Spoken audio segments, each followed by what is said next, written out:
Hi. Go on. Transmitting power in DC or direct current can have great advantages over AC or alternating current. Oh yeah, I did try to show you DC was better by electrocuting those animals. If it wasn't for that meddling Tesla and his stupid ways, now we would be living in a much better world of DC power lines. Edison, you didn't know why AC was better back then and don't know why DC can be better now, so shut up! In fact, even I didn't know of these so-called high-voltage DC power lines until I heard this guy talk about them. These cables are direct current cables, not alternating current. Great Science Channel, check him out. I was like, is this a joke or some special experiment? But then I did some in-depth research and realized that nope, it's real. Like I said in my previous video, Edison was transmitting 120 volt DC to homes from the source, which would mean huge currents through the transmission power lines. That would limit the transmission distance to a kilometer or two. The key success to Tesla's AC was that using transformers for the same power, he could easily bump up the AC voltage way high and in return drop the current way low. And that would minimize the power loss over the wire resistance for very long transmission distances. Then after the transmission, we would just drop it back down to 120 volt AC using transformers to distribute between homes as needed. If changing the DC voltage level was as easy as AC, we would just stick with DC. Why? Let me show you some of the benefits. Number one, every power line is equivalent to series resistors and inductors of the wire and parallel stray capacitors between the power lines or line to ground. The longer the power line is, the more of these components are added. Something like this inductor and capacitor. This is a filter. If I try to measure the AC output using my... The power line stray capacitors don't blow up like that.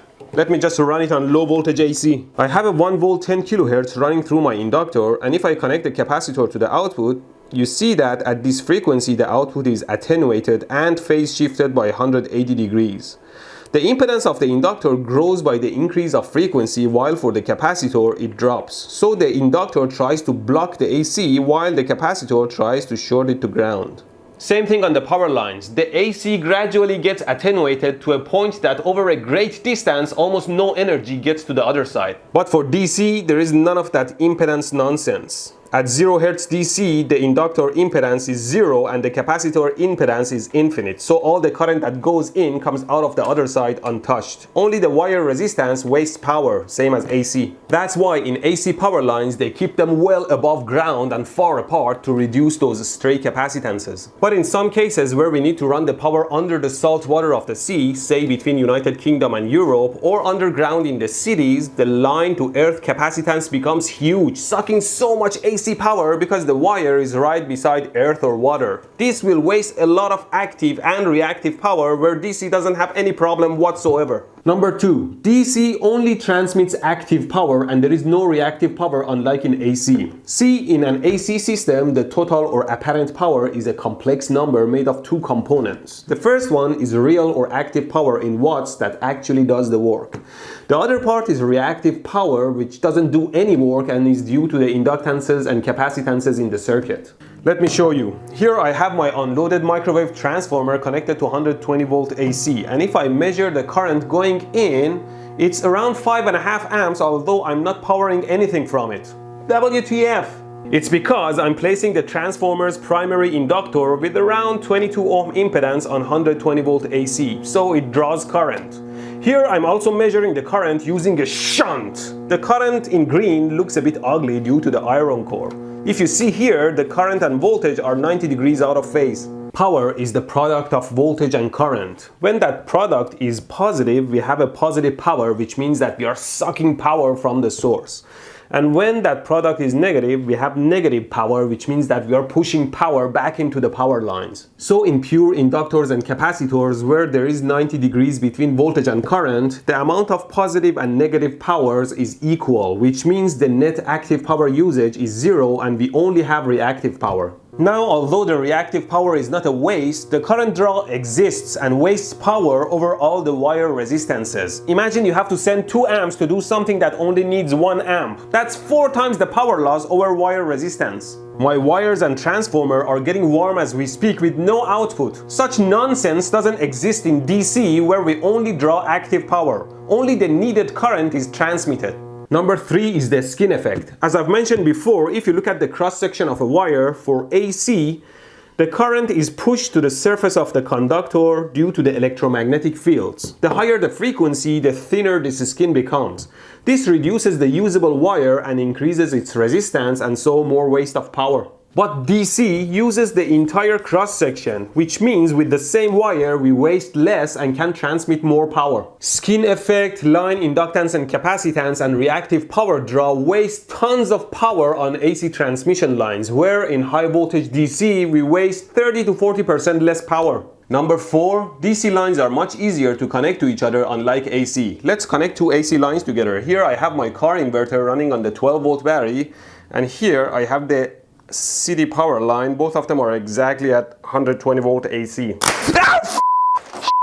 And that's why you don't try that at home. Being 120 volt AC is not enough. See, the sine wave is coming from the city and the square wave is coming from the inverter. They are not the same shape and they are not in phase because their frequencies are slightly different. That creates huge voltage differences. To connect them, they must be the same shape, same frequency, same phase, same voltage level, same background, same ethnicity, and graduated from the same school. But for DC, we just need to make sure the voltage levels are the same. Right now, I have rectified the two sources with a diode and capacitor, and we can easily connect them together. Yes, we need to make sure they are the same voltage level and the same polarity, of course. And of course, if we connect them with diodes like this, it protects against reverse polarity and ensures that always the highest voltage will go to the output. So the voltage levels don't need to be the same either. So considering all these benefits, why don't we use DC all over the place? Well, I've already told you, it's much harder to convert DC for such superpower high voltage lines. At low voltages, converting DC is done very easily using the new circuits and transistors like the buck or boost switching converters. But imagine doing it at 10 kilovolt, 100 kilovolt or 1,000,000 volts. In fact, I had to talk to one of my friends, Mike Piner, who's a senior electrical technician in a high voltage DC transmission station. You see Mike here in his natural habitat among the huge components needed to keep those super high voltage DC lines apart. He helped me understand how they convert such huge voltages. The bottom line is that, at least with the current technology, DC line conversion is more expensive and requires more maintenance compared to AC lines that use transformers, especially in urban areas that you need a power converter almost every block. Now let me show you how to convert AC into DC. Of course, you know that we can use a puny single diode rectifier, and I'm using a light bulb as the load. And on the scope you can see that the yellow line is the input sine wave and the blue is the output of the diode, where the negative of the input is cut off. Now to make it a DC, all we need to do is to connect the capacitor across the load. Always pick a properly rated capacitor for your voltages. Now if I connect it in, you see that the light goes brighter as the capacitor is helping to keep the voltage up, discharging between the pulses and charging with the next positive peak coming in. The capacitor here is doing a lot of filtering because the AC component here is pretty large. We could also use a full bridge rectifier instead. I'm using a differential probe here to measure the output because the input and output reference voltages are different here. And you see that the bridge is also flipping the negative wave of the input up and using it, and that's why the light is at full brightness. Now if I connect the capacitor, you see that the light goes even brighter and the ripple voltage is much smaller because the peaks are coming at double the frequency and the voltage doesn't have time to drop too far. Now imagine if we had 3 phases. So I have to make my own 3 phases. I had made this contraption before where I'm using a brushless DC motor to turn another one as a generator. These motors work with 3 phases coming in to turn a permanent magnet, and in reverse, if you turn them, they generate 3-phase output. Here we are. If I run the motor, we get 3 phases coming out of the other end. The reference point of the 3 phases is the center of the resistors between the phases. Now we can use a 3-phase, even fuller bridge rectifier, or EFBR. Every phase being more positive than the other phases feeds the positive line through the top diodes, or being more negative than the other phases gets fed from the negative line through the bottom diodes. Okay, I have my EFBR hooked up to my 3 phases. Let's turn it on. See? The blue is the output measured by the differential probe. Because my voltage levels are smaller, the effect of the diode drop is more significant. Let me turn off the 3-phase voltages. The fascinating thing is that now I have 6 positive waves per cycle that add up and create my output, which is already pretty DC looking without a capacitor. Now the AC component is much smaller and higher frequency and easy to filter when I connect my capacitor. In those high voltage DC centers, they kind of do the same thing. First off, there needs to be 3 phases coming in. Then they use a transformer to bump them super high to 100 kilovolt, 250 kilovolt or more. They also use another transformer to shift those 3 phases 30 degrees to create 6-phase AC. Then they rectify these 6 phases using the mother of all fullest bridge rectifier, or MAFBR. Also, instead of diodes, they use something called silicon controlled rectifier, which they also call valves they can open and close. These SCRs are like diodes that can be turned on using an external signal when the voltage across them is positive. Imagine these components have to be huge so they can withstand 1,000,000 volts and carry tons of current. Rectifying 6 phases, they get a huge DC voltage with a smaller ripple voltage at 12 times the main power frequency. Much easier to filter. And yet, they have to put huge capacitors and inductors size of a building to be able to handle the super high voltage and current. Wow, that power plant is like my mecca. I could ride those rectifiers forever.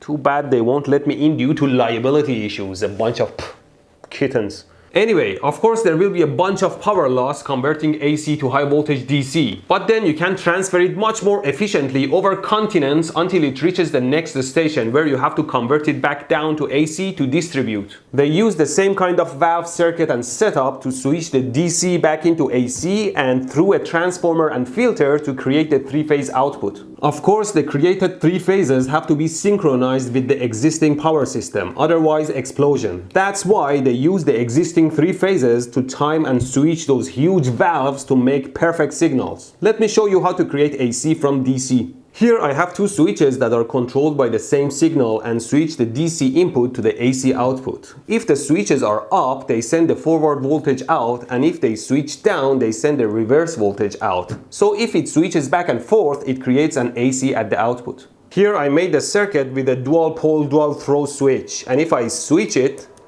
I can create AC. And if I make 2 more of these and switch them 120 degrees out of phase, I can make 3-phase signals and filter them into a nice sine wave. Now we just need to hire a bunch of underpaid workers to switch these at 60 Hz. High voltage DC lines are currently used for backbone power transmission only, but maybe in the future the technology lowers the cost and increases the reliability of DC conversion so that we can use DC all over the place. As I always intended. Get out!